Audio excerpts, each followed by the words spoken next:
The 7 habits of highly effective people বইয়ের author Steven আর Covey একদিন ট্রেনে করে যাচ্ছিলেন। ট্রেনের পরিবেশ একদম শান্ত ছিল। এক ব্যক্তি তার বাচ্চাদের নিয়ে সেই ট্রেনে ওঠেন।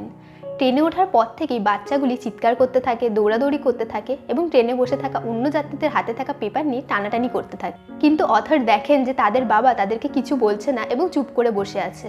এটা দেখে অথরের সেই ব্যক্তিটির ওপর একটা সময় রাগ হয়। তিনি সেই ব্যক্তিটিকে গিয়ে বলেন যে আপনার বাচ্চারা ট্রেনে থাকা অন্য যাত্রীদের বিরক্ত করছে, আপনার এই বিষয়ে কিছু করা উচিত। ব্যক্তিটি অথরের কথা শুনে চারদিকে তাকিয়ে দেখে মনে হয় যে সে এতক্ষণ খেয়ালই করেনি যে কি ঘটছিল। তারপর তিনি অথরকে বলেন যে আপনি ঠিক বলেছেন, আমার এই বিষয়ে কিছু করা উচিত। আসলে আমরা এখন হসপিটাল থেকে ফিরছি, যেখানে মাত্র 1 ঘন্টা আগে ওদের মা মারা গেছে। আমি জানি না আমি এখন কি করব, আর আমার মনে হয় আমার বাচ্চারাও এখনো বুঝতে পারছে না যে এই সিচুয়েশনটাকে কিভাবে হ্যান্ডেল করবে।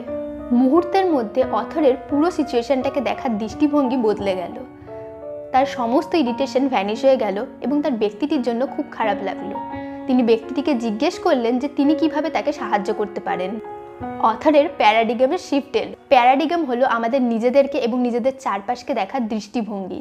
এটা নির্ভর করে আমরা কিভাবে ছোট থেকে বড় হয়েছি, আমাদের পাস্ট এক্সপিরিয়েন্স, এডুকেশন, কালচার ইত্যাদির ওপর। অথর স্টিভেন আর কোভি বলেছেন সফল হওয়ার জন্য নিজেদেরকে শুধুমাত্র সারফেস লেভেল থেকে চেঞ্জ করলেই হবে না, নিজেদের ফান্ডামেন্টাল ভ্যালুস, বিলিভস এগুলোতে চেঞ্জ আনতে হবে। অর্থাৎ সফল হওয়ার জন্য সবার প্রথমে প্যারাডিগামের শিফট আনা জরুরি। The 7 habits of highly effective people বইয়ে অথর 7টি হ্যাবিটের কথা বলেছেন, যে 7টি হ্যাবিট আমাদের প্যারাডিগামের শিফট আনতে সাহায্য করবে। এই 7টি হ্যাবিটের মধ্যে থেকে প্রথম 3টি হ্যাবিট আমাদের প্রাইভেট ভিক্টরিতে সাহায্য করবে, অর্থাৎ আমাদেরকে ডিপেন্ডেন্ট থেকে ইন্ডিপেন্ডেন্ট হয়ে উঠতে সাহায্য করবে। এবং পরবর্তী 3টি হ্যাবিট আমাদের পাবলিক ভিক্টরিতে সাহায্য করবে, অর্থাৎ আমাদেরকে ইন্ডিপেন্ডেন্ট থেকে ইন্টারডিপেন্ডেন্ট হয়ে উঠতে সাহায্য করবে। এবং 7 নম্বর হ্যাবিটটি হলো সব থেকে বেশি ইম্পর্টেন্ট। যদি 7 নম্বর হ্যাবিটটি আমরা নিজেদের মধ্যে গড়ে তুলতে না পারি, তাহলে আমরা কোনো কিছুই ঠিকভাবে করে উঠতে পারবো না। এই 7টি হ্যাবিট সম্পর্কে ডিটেলসে বলার আগে বলে রাখি, আমি এই চ্যানেলে এই ধরনের ভিডিওই দিতে থাকি যেগুলি আমাদের লাইফের বিভিন্ন ক্ষেত্রে গ্রো করতে সাহায্য করে। So let's grow together. যে কোনো সিচুয়েশনে দুভাবে রেসপন্স করা যায়, রিঅ্যাক্টিভলি এবং প্রোঅ্যাক্টিভলি। যারা রিঅ্যাক্টিভভাবে রেসপন্স করে তারা বাইরের জগতে চেঞ্জ আনার মধ্যে দিয়ে নিজেদের মধ্যে চেঞ্জ আনতে চায়। এরা নিজেদের সাথে যা কিছু ঘটে তার জন্য সিচুয়েশন, চারপাশের মানুষ এদের দোষ দেয়। যেরকম পরীক্ষায় খারাপ রেজাল্ট হলে টিচার ঠিকভাবে খাতা দেখেনি বলে অভিযোগ করা। যারা প্রোঅ্যাক্টিভলি রেসপন্স করে তারা নিজেদের মধ্যে চেঞ্জ আনার মধ্যে দিয়ে বাইরের জগতে চেঞ্জ আনতে চায়। এরা শান্তভাবে আগে দেখে যে এরা নিজেরা কী করতে পারে যেগুলো দিয়ে তাদের লাইফের কোয়ালিটি ইমপ্রুভ হতে পারে, এবং তারপর তারা অ্যাকশন নিতে শুরু করে।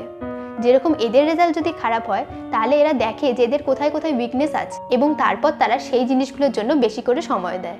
এবার আপনারাই বলুন কোন ক্ষেত্রে নেক্সট এক্সামের রেজাল্ট ভালো হওয়ার চান্স বেশি? টিচার ঠিকভাবে খাতা দেখেনি বলে অভিযোগ করলে, নাকি আরেকটু ভালো করে পড়াশোনা করলে? অবশ্যই দ্বিতীয় ক্ষেত্রে। So habit number 1, be proactive. Proactive হওয়ার জন্য আমাদের সার্কেল অফ ইনফ্লুয়েন্সে ফোকাস করতে হবে। সার্কেল অফ ইনফ্লুয়েন্সের সেই সমস্ত কাজগুলি থাকে যেগুলি আমরা কন্ট্রোল করতে পারি। যেই জিনিসগুলো আমাদের কন্ট্রোলের মধ্যে নেই, যেরকম টিচার কিভাবে খাতা দেখবে, সেই জিনিসগুলোর জন্য টাইম এবং এনার্জি নষ্ট না করে যদি আমরা যেই জিনিসগুলো কন্ট্রোল করতে পারি, যেরকম আমরা কতটা পড়াশোনা করব, সেই জিনিসগুলোর জন্য যদি আমরা বেশি করে টাইম এবং এনার্জি, তাহলে আমাদের লাইফের কন্ডিশন ইমপ্রুভ হতে শুরু করবে।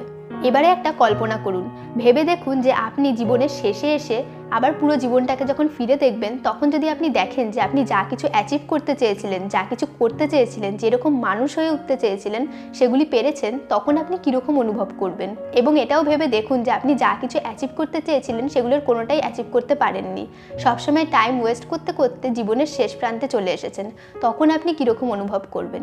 আফসোস হবে, তাই তো? এজন্যই আমাদের সবসময় নিজেদের মাথায় এটা রাখা উচিত যে আমরা জীবনের শেষে এসে কি চাই। So habit number 2, start with the end in mind. যখন আমাদের মাইন্ডের কাছে আমাদের জীবনের লক্ষ্য কী সেটা ক্লিয়ার থাকে, তখন আমরা টাইমকে কোন কাজের জন্য ইউজ করব আর কোন কাজের জন্য ইউজ করব না সেটা নিয়ে ভাবি, অযথা টাইম নষ্ট করতে থাকি। এছাড়া লক্ষ্য পূরণের পথে নানা বাধা এলেও আমাদের মাইন্ড লক্ষ্য পূরণ করার পথটাকে খুঁজে নিতে সাহায্য করে। তাই মাঝে মাঝে আমাদের নিজেদেরকে মনে করানো দরকার যে আমরা জীবনের শেষে এসে কি চাই। Habit number 3, put first thing first. টাইমকে সঠিকভাবে ইউজ করার জন্য অথর এই বইয়ে টাইম ম্যানেজমেন্ট ম্যাট্রিক্সের কথা বলেছেন। এই টাইম ম্যানেজমেন্ট ম্যাট্রিক্সের 4টি কোয়াড্রেন্ট আছে। কোয়াড্রেন্ট 1-এর কাজগুলি হলো সেই কাজগুলি যেইগুলি আর্জেন্টও এবং ইম্পর্টেন্টও, যেরকম কালকে কোনো প্রজেক্ট জমা দিতে হবে তার জন্য আজকে কাজ করা। কোয়াড্রেন্ট 2-এর কাজগুলি হলো সেই কাজগুলি যেগুলি ইম্পর্টেন্ট কিন্তু আর্জেন্ট নয়, যেরকম এক্সারসাইজ করা, নতুন কোনো স্কিল শেখা ইত্যাদি। কোয়াড্রেন্ট 3-এর কাজগুলি হলো সেই কাজগুলি যেগুলি আর্জেন্ট কিন্তু ইম্পর্টেন্ট নয়, যেরকম মিটিং অ্যাটেন্ড করা, ফোন কল রিসিভ করা ইত্যাদি। এবং কোয়াড্রেন্ট 4-এর কাজগুলি হলো সেই কাজগুলি যেগুলি আর্জেন্টও নয় এবং ইম্পর্টেন্টও নয়, যেরকম কোনো কারণ ছাড়াই সোশ্যাল মিডিয়াতে স্ক্রল করতে থাকা। আমরা বেশিরভাগ মানুষই কোয়াড্রেন্ট 3 এবং কোয়াড্রেন্ট 4-এর কাজগুলির জন্যই বেশি করে সময় দিই, কিন্তু সবথেকে বেশি ইম্পর্টেন্ট কাজগুলি হলো কোয়াড্রেন্ট 2-এর কাজগুলি। কিন্তু সবচেয়ে মজার বিষয় হলো আমরা কোয়াড্রেন্ট 2-এর কাজগুলির জন্যই সবথেকে কম সময় দিই, কারণ এই কাজগুলি ইম্পর্টেন্ট হলেও আর্জেন্ট নয়। আমাদের কোয়াড্রেন্ট 2-এর কাজগুলির জন্যই বেশি করে সময় দেওয়া উচিত, কারণ এই কাজগুলি আমাদের লং টার্ম গোল অ্যাচিভ করতে এবং আমাদের সেলফ ডেভেলপমেন্টে সাহায্য করবে। Habit number 4, think win win. কেউ কিছু অ্যাচিভ করলে নিজে হতাশা অনুভব করা বা এরকমটা মনে করা যে আমাকে যদি জিততে হয় তাহলে উল্টো দিকের মানুষটিকে হারতে হবে, এরকম চিন্তাভাবনা আসে স্ক্যারসিটি মেন্টালিটি থেকে, যেখানে এরকমটা মনে করা হয় যে চারপাশের রিসোর্স, অপরচুনিটি, সাকসেস লিমিটেড। কোনো একজনকে যদি কিছু পেতে হয় তাহলে আরেকজনকে হারতে হবে। সফল হওয়ার জন্য আমাদের স্ক্যারসিটি মেন্টালিটিকে অ্যাবান্ডেন্স মেন্টালিটিতে চেঞ্জ করতে হবে। অ্যাবান্ডেন্স মেন্টালিটি যাদের থাকে তারা এরকমটা মনে করে যে চারপাশের রিসোর্স, অপরচুনিটি, সাকসেস সবার জন্য সমানভাবে উপস্থিত। এরা সবসময় উইন উইন সিচুয়েশন ক্রিয়েট করতে চায়, যেখানে এদের নিজেদেরও লাভ হবে এবং উল্টো দিকের মানুষটিরও লাভ হবে। Habit number 5, seek first to understand then to be understood. আমরা প্রত্যেকেই চাই যে উল্টো দিকের মানুষটা যেন আমাদেরকে বোঝে, কিন্তু সবার প্রথমে আমাদের সেই ব্যক্তিটি হয়ে উঠতে হবে যে অন্যদেরকে প্রথমে বুঝবে। অন্যকে বোঝার জন্য তার কথাকে মন দিয়ে শুনতে হবে। আমরা বেশিরভাগ ক্ষেত্রেই অন্যদের কথা মন দিয়ে শুনি না। আমরা অন্যদের কথাকে নিজেদের জীবনের সাথে রিলেট করি এবং কী রেসপন্স দেবো সেটা নিয়ে ভাবি। এটা অনেকটা রুগীর রোগকে বোঝার আগেই মেডিসিন প্রেসক্রাইব করার মতো। অন্যজনের কথাকে বোঝা, তার ফিলিংসকে অ্যাকনলেজ করার মানে এটা নয় যে আপনি তার কথার সাথে সহমত। এটার মানে এটাই যে আপনি সেই ব্যক্তিটিকে এবং সেই ব্যক্তিটির পার্সপেক্টিভকে রেসপেক্ট করেন। আপনার আলাদা মতামত থাকতেই পারে এবং প্রয়োজনে সঠিক সময় আপনি সেই ব্যক্তিটিকে রেসপেক্ট দিয়ে আপনার মতামত প্রকাশও করতে পারেন। যখন আপনি জেনুইনলি অন্যদের কথাকে শুনবেন, তাদের ফিলিংসকে, তাদের পার্সপেক্টিভকে বুঝবেন, তখন দেখবেন অন্যরাও আপনাকে বুঝবে। Habit number 6, সিনার্জাইজ।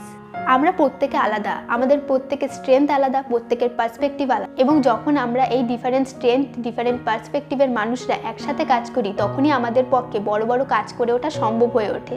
এটাই হলো সিনার্জাইজ। যে কাজগুলি আমাদের একার পক্ষে করে ওঠা ডিফিকাল্ট, সেই কাজগুলো আমরা একসাথে মিলে খুব সহজেই করে উঠতে পারি। তাই সফল হয়ে উঠতে আমাদের একসাথে কাজ করা উচিত। হ্যাবিট নাম্বার 7, শার্পেন দ্য শ। এই হ্যাবিটটি হলো সবথেকে ইম্পর্টেন্ট হ্যাবিট। এই হ্যাবিটটি যদি আমরা নিজেদের মধ্যে গড়ে তুলতে না পারি তাহলে বাকি কোনো হ্যাবিটই কোনো কাজে আসবে না। 7 নম্বর হ্যাবিটটি হলো নিজেকে ভালো রাখার হ্যাবিট। আমাদের লাইফের 4টি ইম্পর্টেন্ট এরিয়া হলো ফিজিক্যাল, মেন্টাল, ইমোশনাল এবং স্পিরিচুয়াল। ফিজিক্যালি ভালো থাকার জন্য আমাদের এক্সারসাইজ করতে হবে, ভালো খাদ্যাভ্যাস গড়ে তুলতে হবে, পর্যাপ্ত পরিমাণে ঘুমাতে হবে ইত্যাদি। মেন্টালি ভালো থাকার জন্য আমরা বই পড়তে পারি, নতুন নতুন স্কিল শিখতে পারি ইত্যাদি। ইমোশনালি ভালো থাকার জন্য আমাদের চারপাশের মানুষের সাথে স্ট্রং বন্ড গড়ে তুলতে হবে, কমিউনিকেশন স্কিল শিখতে হবে ইত্যাদি। এবং স্পিরিচুয়ালি ভালো থাকার জন্য আমরা প্রেয়ার, মেডিটেশন, সেলফ রিফ্লেকশন ইত্যাদি করতে পারি। এই ছিল the 7 habits of highly effective people বইয়ের 7টি হ্যাবিট। আজকের মতো এতটাই। দেখা হচ্ছে নেক্সট উইকের নতুন ভিডিওতে। ধন্যবাদ।